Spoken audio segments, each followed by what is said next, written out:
It's Wednesday, it's DeFi day. It's been an interesting 24 hours, certainly an interesting 6 hours since US Open. Keep in mind that some of the analysis in this video may change drastically by the time this is uploaded. But for the most part, a lot of DeFi actually looks okay. It clearly wicked to the bottom of the ranges if it had ranges. But in general, the TLDW it's not quite sky is falling type stuff just yet. I mean, a couple of these pairs were hitting all-time highs 1 or 2 days ago. AAVE, for instance. So it's hard to be bearish despite what's going on. We'll start with dominance, which looked like it wicked to basically all-time low since 2017, if you're a dominance person. So maybe that was the bottom on dominance. I don't know. I don't trade dominance. I don't really pay attention to it, but BTC has had a better time bouncing today than ETH has, that's for sure. So altcoin season may have maxed out at this point. Here's mean gas prices per block, and they hit over 2,000 earlier this morning. This was on US Open, I believe, at 9 a.m. or thereabouts EST. And one of the problems with DeFi currently in its current state is when everyone decides they need to move coins or panic sell or are fearful or they're under collateralized on a loan, typically that happens all at once and effectively have people rushing to provide collateralization or take action, and some of them can't, some of them overpay, people are crawling over each other trying to make a transaction, that sort of thing. And so you get stuff like this, and for that period of time, gas is around 350 right now. But for that period of time, the network is essentially frozen. I mean, stuff went through if you were lucky enough to get it through. But all in all, it was a disaster for a lot of people. And that, I think, plays a big role in a lot of these wicks that we saw on the DeFi coins themselves. And now, if we look at the DeFi perp, wick to the bottom of the range, this is pretty much emblematic of every chart except maybe Ren, which looks much worse than everything else.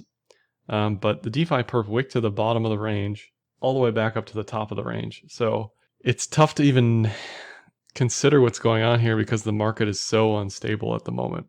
You know, it basically went, again, from all-time highs to a 50% drop in a matter of a day. And that's difficult for a lot of people to take action on that, especially with gas to where it was, just people panicking, that sort of thing. So this will probably need some chill, right? It needs a period of consolidation. People need to gather themselves, figure out what the heck's going on here. I think it's unlikely that we just spring back to all-time highs, but it's also equally as unlikely that we revisit this specific situation because it was based on really the chain conditions of ETH, really. That's my read on the situation anyway. So we'll start with Link on the USD pair.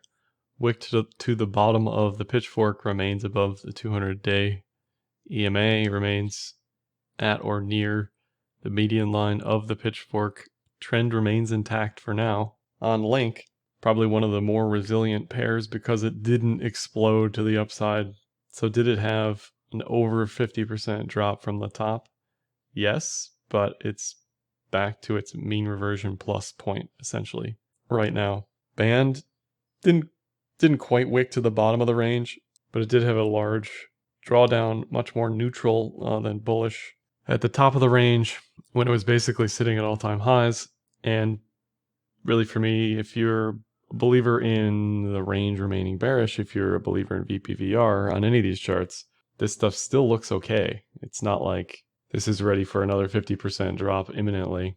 Most of this is still outperforming BTC and ETH, even with that drop.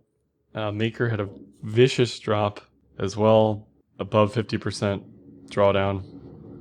Retested the 200-day moving average on that wick, immediately got bought up. Some of these moves on the centralized exchanges are also based on just poor liquidity, poor bid support, that sort of thing. And you get moves like this on Bitfinex where someone's either panic selling or seeing liquidations or fearful, you know, and they just market sell down the book and you get moves like this. But overall, this doesn't look bearish to me. Does it need some time? Yeah. Doesn't look bearish. I mean, look at comp. Comp is at an all-time high.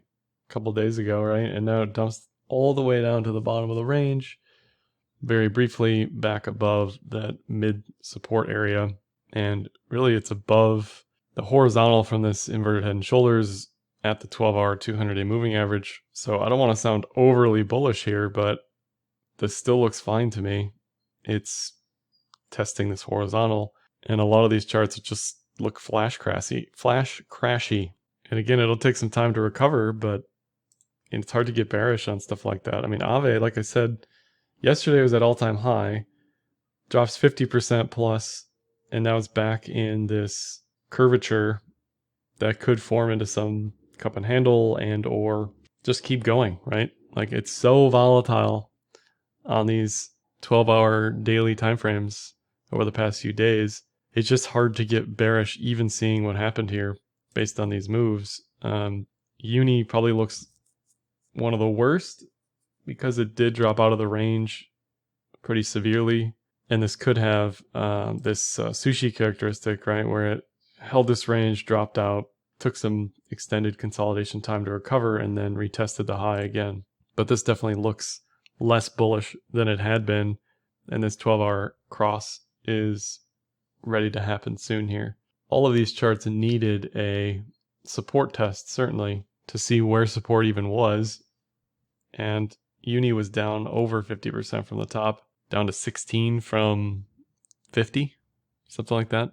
So this looks like one of the worst ones, like I already said. SUSHI still looks okay. Again, it was basically retesting all-time highs yesterday and dumped to the bottom of the range, pulled back up. So this stuff's going to need some time, but it's hard to want to sell here based on what some of this stuff looks like.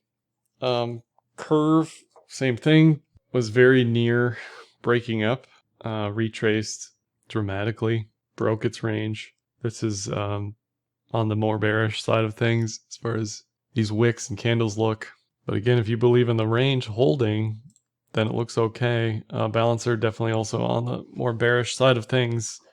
It had the potential for this ascending triangle that broke down, and now it's kind of wicked below the range, this bearish curvature to it.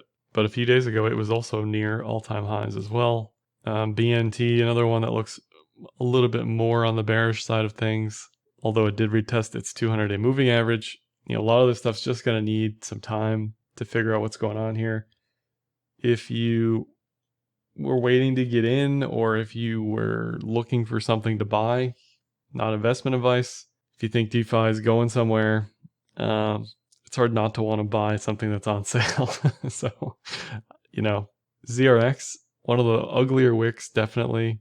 Again, it was at all-time highs a few days ago, around 230, and retraced to 70 cents. Just ugly drop on a lot of this stuff. Still holding the range at the moment. But it's hard to be as bullish on this, certainly, as you may have been at all-time highs. This didn't even kind of have its explosion to the upside. Basically, had a run in January, went sideways, and then the bottom dropped out. 1 inch also on the bottom side of its support. As long as it can hold this range, it looks okay. The Wyckoff people at this point would probably call this distribution. So it's kind of a max pain situation. What can you hold on to? What are you willing to let go of? How comfortable do you feel with further losses, that sort of thing? SNX, again, it looked great yesterday. Today, down 50% plus, back in the range, right? Just completely bipolar. It's going to need some time to find bidders again, to find people who are comfortable enough to get back in. It looks fine, though. It's still within the range that it had been holding. Ren, like I said, dropped out of the bottom here, almost wicked back to its triangle consolidation point. This probably looks the most bearish among them. Melon broke down as well, but it did hit its 200-day moving average. Certainly looks more bearish than a lot of this stuff. It never did break its ascending triangle. So it's definitely a tough situation, because do you buy the 200-day moving averages, or do you say this stuff's all over, it's going to explode, right? Depending on your sentiment there, if you're willing to buy the blood, there's a large risk here for more downside, obviously. So it really is dependent on your personal comfortability with additional downside. I think anything on leverage here is going to be a disaster on high time frames just because it's so volatile. I mean, Wi-Fi as well hit almost 100K a few days ago, and now it wicked to 33K, basically back to the support, and it's above the 200 period moving average on the 12-hour. So if you didn't buy the dip on some of this stuff, it's hard to want to get in here unless you're a diehard bleeder of DeFi. Whereas the trader in me says dips are for buying, especially stuff that's down 50% from all-time highs that quickly. Typically that's capitulation. That's a liquidation margin cascade just across the board, basically, is what it looks like. Anybody who was in a loan, like I said at the beginning, that was under collateralized got liquidated, and that got pushed onto on-chain stuff or dexes or whatever. Very much looks like just a massive liquidation wick across the board. And as far as the Enzyme stuff on the DeFi side of things, we have a meeting at 6 p.m. EST, a regularly scheduled meeting to discuss what our strategies are going to be for the fund. And I'll give my recommendations as far as what we can do here. But it's hard to want to sell into weakness. You always want to buy weakness. But at the same time, we have a stipulation where we sell positions that are down 40%. So we will discuss that, certainly. But overall, it looks like the worst is over, honestly.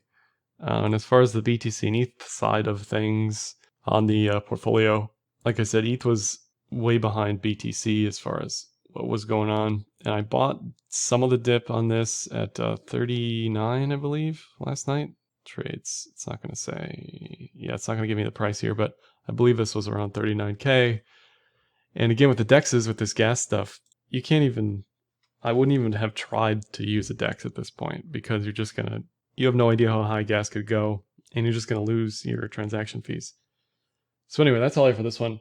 Stay safe out there, folks. Don't get liquidated on some silly loans. It's not worth it. This is definitely a March 2020 type situation where everything just gets hammered. DeFi is new, nascent, is going to have growing pains. This is part of the issues. Hopefully this can get hammered out in layer 2, and these drawdowns won't be as severe. For instance, if people were able to collateralize their loans in time, you got to think a lot of these liquidations would be avoided. So that's all for this one. Like, dislike, comment, share, subscribe, and happy trading.